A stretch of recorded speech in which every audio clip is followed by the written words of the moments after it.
بسم الله الرحمن الرحيم.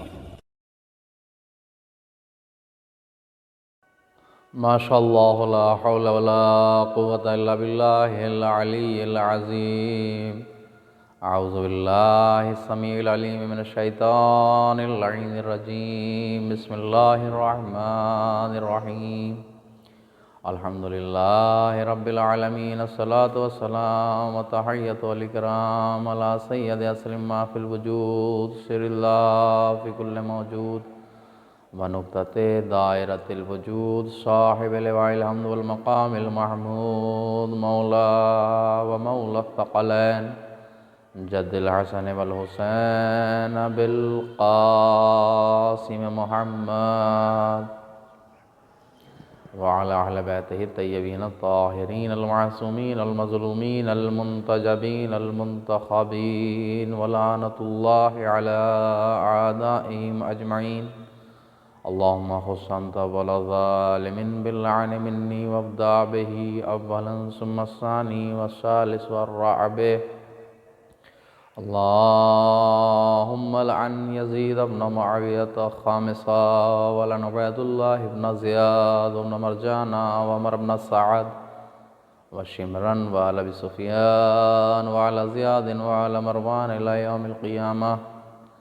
أما بعد فقد قال رسول الله صلى الله عليه وآله وسلم فاطمة بضعة مني من عزاها فقد عزاني. عزیزان محترم، سامعین محترم، ناظرین کرام، حضرت ختمی مرتبت احمد مجتبیٰ محمد مصطفیٰ صلی اللہ علیہ وآلہ وسلم کا مشہور ترین قول ہے فاطمۃ بضعۃ منی.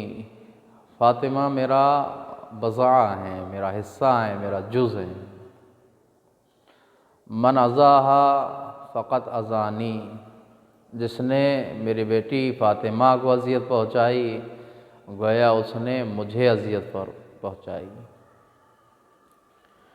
دیکھیے، بظاہر تو یہ چھوٹا سا جملہ معلوم دیتا ہے، لیکن اگر آپ تحقیق کریں اور غور کریں اور مطالعہ کریں تو یہ عظمت فاطمۃ الزہرا کو بیان کرتا ہے کہ شہزادی کی عظمت کیا ہے، ان کا مقام کیا ہے.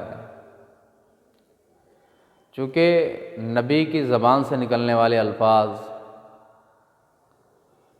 ہماری آپ کی طرح نہیں ہوتے ہیں کہ ہم اپنی زبان سے جو بولتے ہیں اس پہ نہ وحی کا پہرا ہے، لیکن نبی جب بولتا ہے تو اس پر وحی کا پہرا ہوتا ہے. سورہ نجم نے کہا بسم اللہ الرحمن الرحیم وما ينطق عن الهوى ان هو الا وحی یوحی. قسم کھائی اللہ نے، والنجم، ستارے کی قسم، اذا ہوا، جبکہ وہ ٹوٹا، ما ضل صاحبکم وما غوا، تمہارا نبی نہ گمراہ ہوا ہے نہ بہکا ہے. وما ينطق عن الهوى، وہ ہوا کے ذریعے سے، اپنی خواہش کے ذریعے سے کلام نہیں کرتا. یعنی قرآن مجید نے صاف طور پر انکار کر دیا ہے کہ نبی کبھی اپنی ہوا سے نہیں بولتا، اپنی خواہش سے نہیں بولتا. اس کا مطلب یہ ہے کہ نبی نے فرمایا فاطمۃ بضعۃ منی، فاطمہ میرا بضاعہ ہے، میرا ٹکڑا ہے، میرا حصہ ہے، میرا جز ہے. من عزاها فقد عزانی، جس نے فاطمہ کو اذیت دی گویا اس نے مجھے اذیت دی. اس کا مطلب یہ ہوا کہ فاطمہ کی عظمت اور ان کا احترام، ان کا مقام نگاہ رسالت میں کیا ہے، رسول بیان کرنا چاہتے ہیں.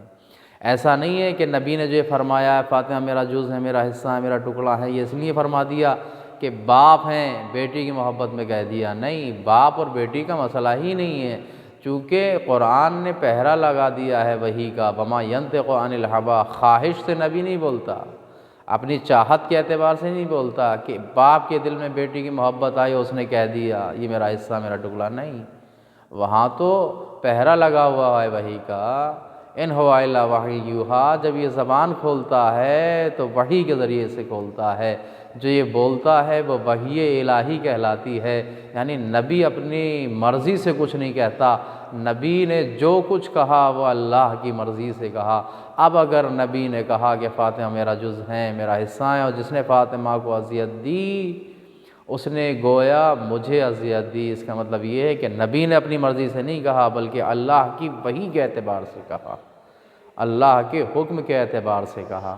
اب آپ اسے یوں بھی سمجھ لیجئے کہ نبی نے فرمایا جس نے فاطمہ کو اذیت دی اس نے مجھے اذیت دی۔ دیکھیے اب اگر قرآن کا آپ مطالعہ کریں تو سب سے بڑا ظلم کیا ہے؟ کسی بھی بندے مومن کے اوپر ظلم کرنا، اللہ کی نگاہ میں اس سے بڑا کوئی ظلم نہیں ہے۔ حقوق العباد سب سے بڑا اگر حق ہے تو وہ حقوق العباد بندوں کا حق ہے۔ اگر کوئی اس کا غاصب ہے تو اللہ کی نگاہ میں سب سے بڑا مجرم وہی ہے جو حقوق العباد کا غاصب ہے۔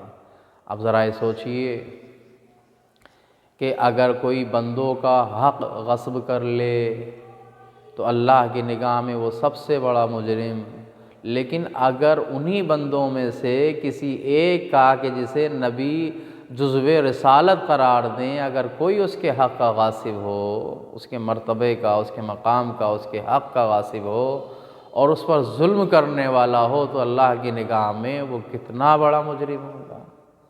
اس لیے کہ نبی نے شہزادی کے لیے فرمایا من اذاہا فقط اذانی، جس نے اسے اذیت دی تو اس نے فاطمہ کو اذیت نہیں پہنچائی، اس نے جزو رسالت کو اذیت پہنچائی ہے، اس نے رسالت کو اذیت پہنچائی ہے۔ یعنی اگر جلتا ہوا دروازہ شہزادی کے اوپر گرایا گیا ہے، فاطمہ زہرا سلام اللہ علیہا کے اوپر گرایا گیا ہے، تو وہ یہ سمجھیے وہ جذب رسالت پر جلتا ہوا دروازہ گرایا گیا، وہ رسالت کے اوپر جلتا ہوا دروازہ گرایا گیا۔ اور نبی نے صرف اتنی حدیث نہیں بیان فرمائی بلکہ اس کے بعد بھی فرمایا من اذانی فقد اذان اللہ، جس نے مجھے اذیت دی گویا اس نے اللہ کو اذیت دی۔ آپ دیکھیں کہ 14 معصومین میں سب سے بڑا مقام و جو منزلت ہے، اگر آپ دیکھیں عصمت کے اعتبار سے جو محور عصمت ہیں وہ شہزادی فاطمہ الزہرا سلام اللہ علیہا ہے۔ آپ آیت تطہیر دیکھ لیجئے اور حدیث کسا کو آپ غائرانہ طور پر دیکھیں اور اس کا مطالعہ کریں کہ جو محور عصمت ہے، جو عصمت کا محور ہے، منبع ہے، وہ شہزادی فاطمہ الزہرا سلام اللہ علیہا کی ذات پاک ہے۔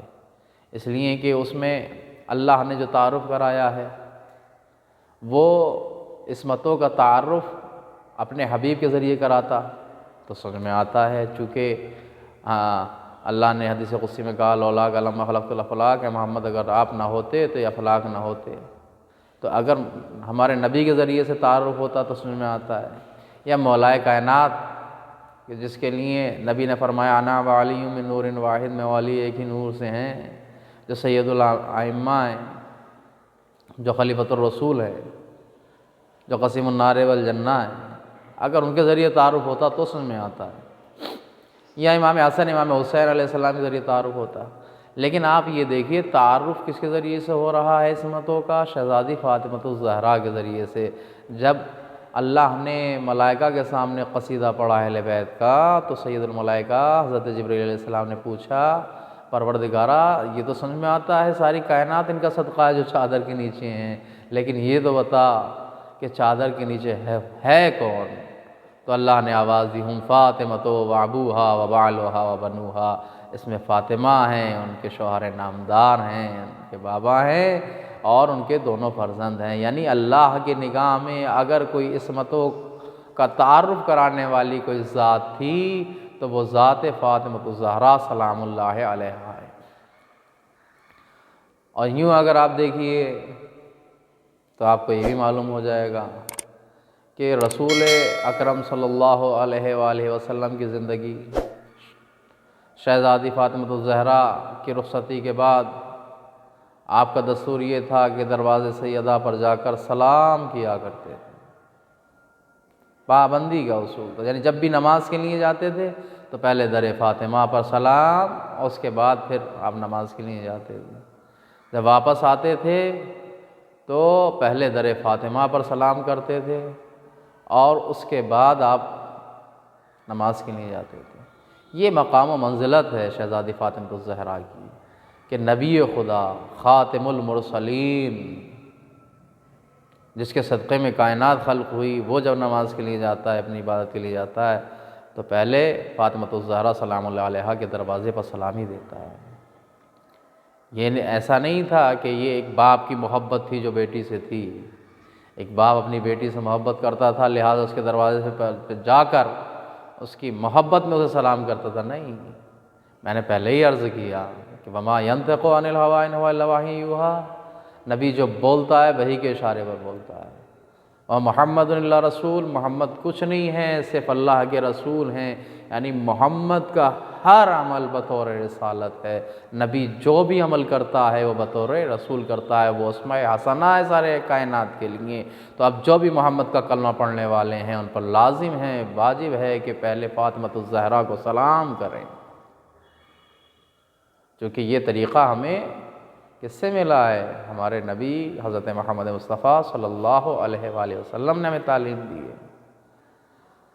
اور خود جناب فاطمہ زہرا سلام اللہ علیہا کی حیات طیبہ کا مطالعہ کریں تو وہ جو کونین کی شہزادی ہے، اب اس کا آپ عمل دیکھ لیجئے۔ اپنے شوہر سے کبھی کسی چیز کی خواہش نہیں کی، کبھی کوئی آپ نے خواہش کا اظہار نہیں کیا۔ مولا کائنات کو یہی شکایت رہی کہ کبھی فاطمہ نے مجھ سے کوئی خواہش ظاہر نہیں کی۔ اور کنیزوں کے ساتھ آپ برتاؤ دیکھیے تو فضہ گھر کی کنیز ہیں اور شہزادی فاطمہ الزہرا فرماتی ہیں کہ ایک دن کام فضہ آپ کریں گی اور ایک دن کام میں کروں گی۔ یہ شہزادی کا عمل تمام عالمین کی خواتین کے لیے نمونہ ہے، درس ہے، پیغام ہے۔ وہ فضہ کہ جو ملکہ تھی، جو شہزادی تھی، لیکن جب در سیدہ پر آئی تو اس نے اپنی حکومت کو ٹھوکر مار دی۔ وہاں شہزادی تھی، یہاں کی کنیزی قبول کر لی کہ وہاں کی حکومت سے یہاں کی غلامی بہتر ہے، یہاں کی کنیزی بہتر ہے۔ لہٰذا آپ کی خدمت میں آئی، کہا مجھے اپنی کنیزی میں رکھ لیجیے۔ اور کنیز کیسی کہ شہزادی نے کہا کہ ایک دن کام آپ کریں گی، ایک دن ہم کریں گے۔ تو فضہ نے یہی تو کہا تھا، یہ کون سی کنیزی ہے کہ ایک دن کام آپ کریں اور ایک دن کام میں کروں۔ تو یہ شہزادی فاطمہ الزہرا کا کردار تھا کہ گھر میں کنیز کے ہوتے ہوئے بھی آپ نے چکی بھی چلائی، آپ نے گھر کے تمام امور انجام دیے جبکہ کنیز موجود تھی۔ یہ نمونہ ہے پورے عالم نسواں کے لیے، جتنی بھی خواتین ہیں، جتنی بھی عورتیں ہیں، شہزادی کا یہ عمل ان کے لیے نمونہ ہے کہ وہ اس پر عمل کریں کہ شہزادی کا برتاؤ اپنی کنیزوں کے ساتھ کیسا تھا۔ اور شہزادی کے کردار میں جب کنیز آ گئی اور شہزادی کے کردار کو دیکھا تو اس نے شہزادی کے کردار کو اس طرح سے اوڑھ لیا کہ فضہ جو گھر سے باہر نکلی تو مسلسل آیات قرآن کریم کے ذریعے سے گفتگو کرتی ہوئی باہر نکلی۔ یعنی شہزادی فاطمہ الزہرا کے کردار کا یہ اثر تھا کہ جناب فضہ نے ہمیشہ قرآن مجید کے ذریعے سے گفتگو کی۔ تو یہ شہزادی فاطمہ الزہرا کا مقام و منزلت ہے کہ جو نبی نے پہچنوایا کہ فاطمہ میرا جز ہے، میرا حصہ ہے، میرا ٹکڑا ہے۔ لیکن آپ دیکھیں تاریخ کا سب سے بڑا ظلم شہزادی کے ساتھ ہوا کہ بطن میں محسن ہے اور جلتا ہوا دروازہ گرا دیا گیا۔ کون شہزادی ہے یہ وہی شہزادی ہیں جس دروازے پر نبی صبح و شام سلام کیا کرتے تھے، اسی دروازے میں آگ لگا دی گئی۔ تو شہزادی نے تڑپ کے بھی فرمایا تھا، کیا تم اس گھر کو جلا دو گے جہاں نبی سلام ہی دیا کرتا تھا؟ اس بات کی پرواہ نہ کی لوگوں نے۔ شہزادی در اور دیوار کے درمیان تھیں، آگ لگا دی گئی اور غلام نے دروازے پر لات ماری، جو شہزادی کے اوپر جلتا ہوا دروازہ گرا، جس کی وجہ سے جناب محسن کی شہادت واقع ہو گئی۔ شہزادیوں کے پسلیوں پر ہاتھ آ گئے اور چلا کے فرمایا، ہائے میری پسلیاں ٹوٹ گئی۔ اور یہ پسلیوں کا درد ایسا تھا کہ جسے آپ نے کبھی اپنے شوہر نامدار سے بیان نہیں کیا۔ اور جب لوگ گھر میں داخل ہو گئے اور مولا کائنات سے زبردستی کرنا چاہی، ان کے گلے میں رسی کا پھندا ڈال دیا گیا، اور جیسے ہی رسی کا پھندا ڈال کر فاتح خیبر کو لے کے چلے تو سیدہ نے تڑپ کے فرمایا، خلو ابوالحسن، ابوالحسن کو چھوڑ دو، نہیں تو یہ فاطمہ اپنے سر کے بالوں کو پریشان کر دے گی۔ ہاں اتنا جملہ کہنا تھا کہ مسجد نبوی کی دیواریں بلند ہونے لگیں۔ میں کہوں گا شہزادی، ابھی آپ نے کہا ہے تو مسجد کی دیواریں بلند ہو گئیں، لیکن بعد عصر عاشور 11 محرم آگے دیکھ لیجئے، اب بعد عصر عاشور شام غریبہ میں سیدانیوں کی چادریں چھین لی گئیں۔ 11 محرم سے جو اسیر کر کے لے جایا گیا تو شام و کوفہ کا بازار تھا، تماشائیوں کا مجمع تھا، منادی ندا دے رہے تھے، یہ علی کی بیٹیاں ہیں، یہ نبی کی نواسیاں ہیں۔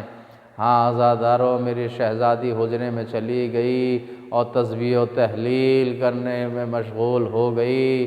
ادھر مولا کائنات کو خبر ہوئی، فوراً مسجد سے گھر کی طرف دوڑے۔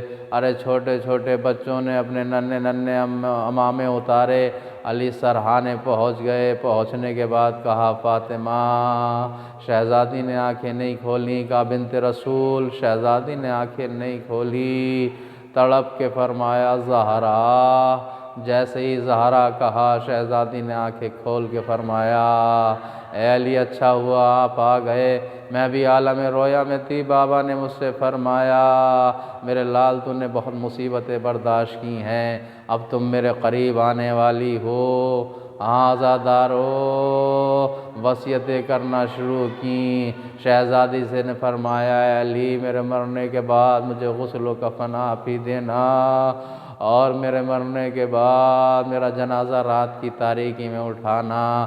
اے علی میرے مرنے کے بعد میری قبر پہ آ جایا کرنا، اور خالی نہ بیٹھنا بلکہ تلاوت قرآن کرتے رہنا، اس لیے کہ مجھے تلاوت قرآن بہت پسند ہے۔ عزادارو، رات کے سناٹے میں آپ کا جنازہ اٹھنے کی وصیت فرما دی۔ عزادارو، جب وصیت ختم ہو گئی، میرا امام صابر امام جب غسل کفن کے لیے گیا ہے تو امام چیخ مار کے روئے۔ جب غسل دے کر باہر نکلے، کسی نے پوچھا، آقا آپ تو فاتح خیبر و خندق ہیں، آپ تو صابر امام ہیں، یہ چیخ مار کے رونا کیسا؟ تو عزادارو تڑپ کے امام نے فرمایا، ارے فاطمہ کی پسلیاں ٹوٹی ہوئی تھی، لیکن کبھی فاطمہ نے مجھ سے بیان نہ کیا۔ عزادارو، امام نے بچوں کو بلایا، زینب اپنی اماں سے آخری مرتبہ رخصت ہو لو، اور اس کے بعد ایک ایک بیٹے کو بلایا، حسن اپنے اماں سے رخصت ہو لو۔ جب بیٹیاں اور بیٹے رخصت ہو گئے، آخر میں حسین بچے۔ میرے لال حسین، کیا تم اپنی اماں سے رخصت نہ ہوگے؟ حسین نے کہا، بابا جب تک اماں نہ بلائے گی میں قریب نہیں جاؤں گا۔ اتنا کہنا تھا، بندے کفن ٹوٹے، 2 ہاتھ نمودار ہوئے، آجا میرے لال، میری آغوش میں آجا۔ سیعلم الذین ظلموا ای منقلب ینقلبون، انا للہ و انا الیہ راجعون۔